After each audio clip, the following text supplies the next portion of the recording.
Let's check in with Joseph Lindsley in Ukraine. There's so many people strolling around me and no panic, just utter calm. And it's a peaceful, lovely place, like those opening scenes of that movie, Midnight in Paris. And yet, at any moment, missiles could hit here. Joe. Little fucking Joe Lindsley. Joe Lindsley is quickly becoming an American treasure in broadcasting. Welcome to Ukraine Bank.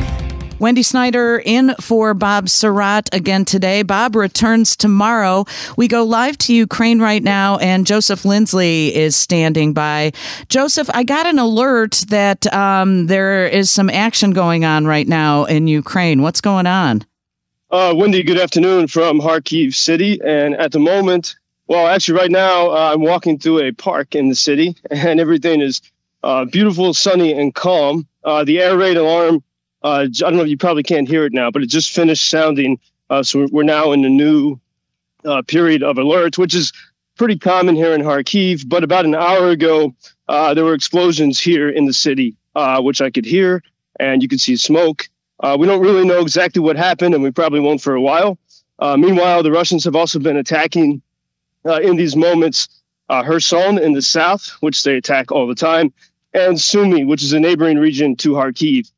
So we don't know what's happened at the moment, but one reason why I'm here in the park is to sort of explain to you just how calm everyone is, even as you see smoke in the sky and as you hear reports that missiles could be incoming.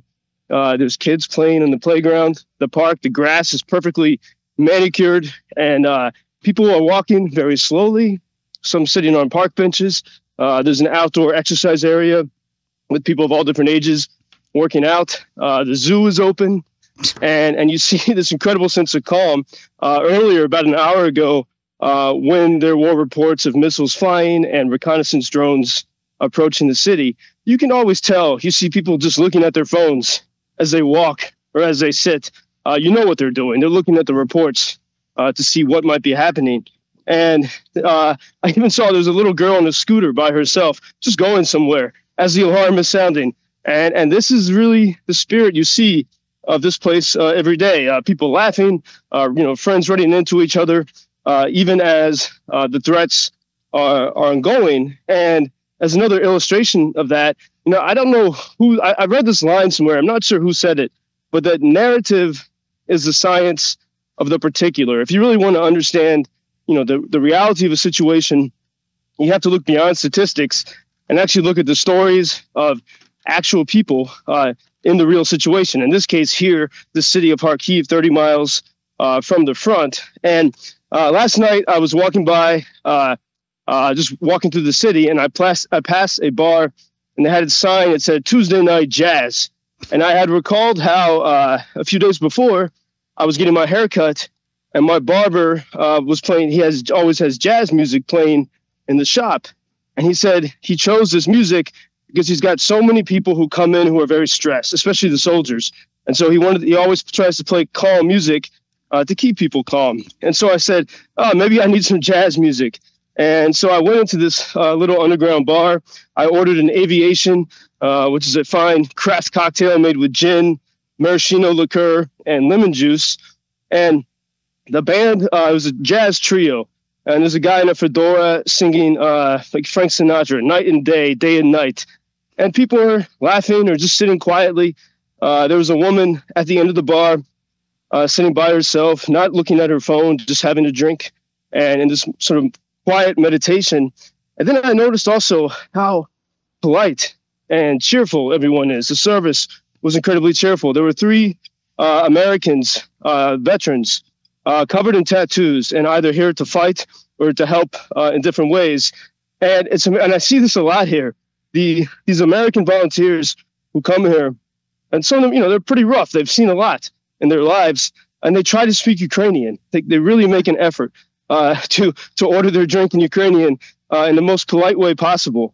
And so you see this atmosphere of civility and solidarity, and people really with a widespread sense of respect. And I recalled how a couple of days ago when I was traveling through Donbass, you have to stop at a lot of checkpoints. And even at the checkpoints, the even when you're close to the edge and you can hear the sound of distant shelling, the soldiers, as they're checking your documents, are incredibly kind and polite and welcoming. And I'm not sure how we would behave in such a circumstance in America and many Western countries. And so it's really this politeness, this kindness, and this togetherness. These all are things that help show the possibility of victory. People who, against the odds, keep going. And I think I was talking with a British warrior who's here, and he said this, I want to find his direct quote, that there's something, I can't find this, but about how almost unreal this is, the kindness of everyone, and how people are trying to help each other out.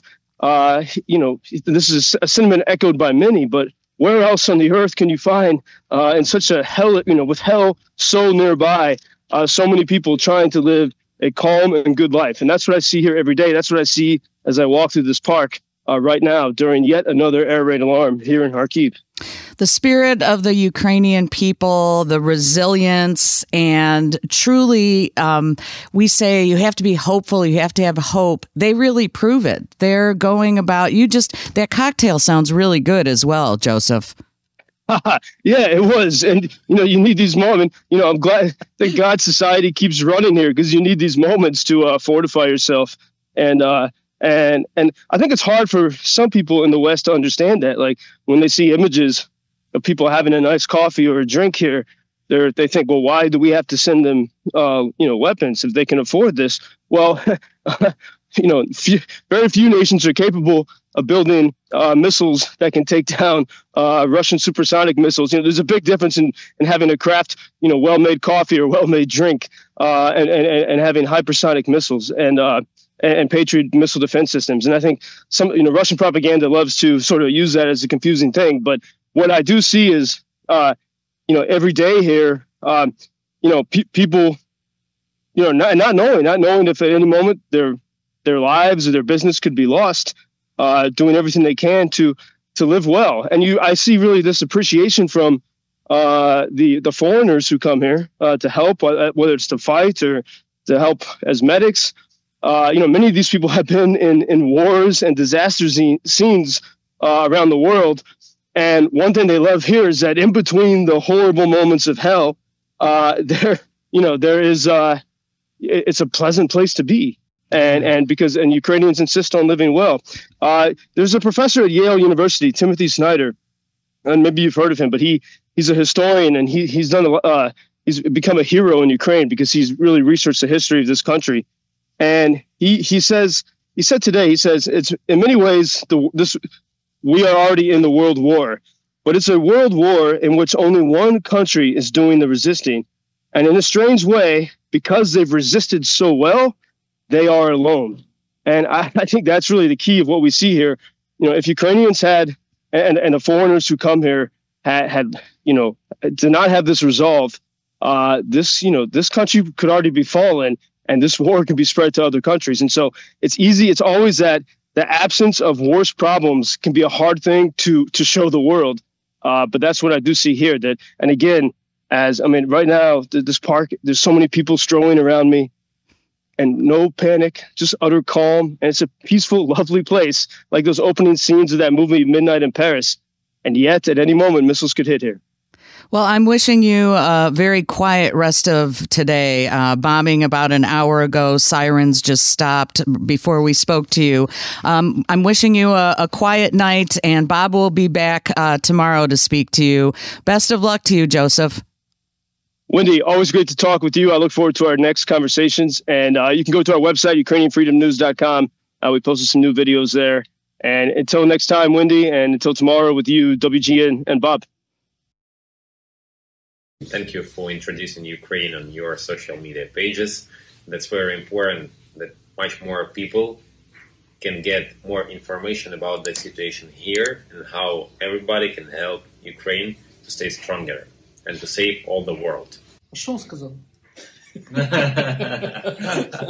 Well, which side are you on? На чьей ты стороне? Come on now. Oh, which side are you on? на чиїй ти стороні.